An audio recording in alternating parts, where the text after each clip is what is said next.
नमस्कार. तुमचं नाव सांगा की? एकनाथ नंदाजी नागरे. बरं. गाव?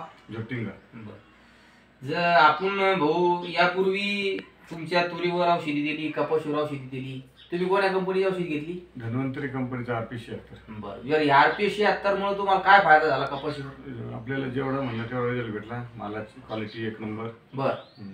काही नाराजी नाही औषधी. बरं, आता ही औषधी कशासाठी घेतली तुम्ही? आपण तुरीसाठी घेतली. बरं, आता हे तुरीसाठी औषधी घेतली. ज्यावेळेस तुम्हाला कपाशीला रिझल्ट आला म्हणून आता तुरीसाठी घेतली. हो, तुरीसाठी. आणि आता हे तुम्हाला औषधी स्कीम मध्ये भेटली. हो, स्कीम मध्ये. या स्कीम मध्ये तुमचा फायदा सुद्धा झालेला आहे. हो, आहे ना. म्हणून इतर शेतकऱ्यांना माझी एकच कळकळीची विनंती आहे की तुम्ही औषधीचा अगोदर पावशेर अर्धा लिटर घेऊन रिझल्ट घ्या.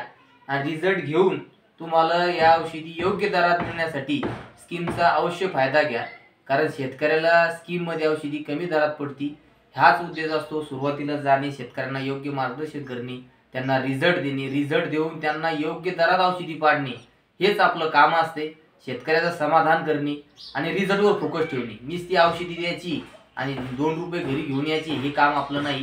रिझल्टवर काम करणं. कारण मी एक शेतकरी, मला सुद्धा माहिती शेतकऱ्याची काय परिस्थिती आहे. शेतकऱ्याच्या पहिली गोष्ट, शेतकऱ्याजवळ ज्या टायमात औषधी खरेदी करा त्या टायमात पैसे नसतात.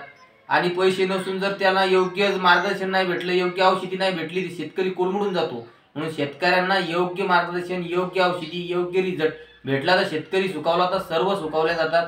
आणि हेच आपला उद्देश असतो. धन्यवाद भाऊ. धन्यवाद.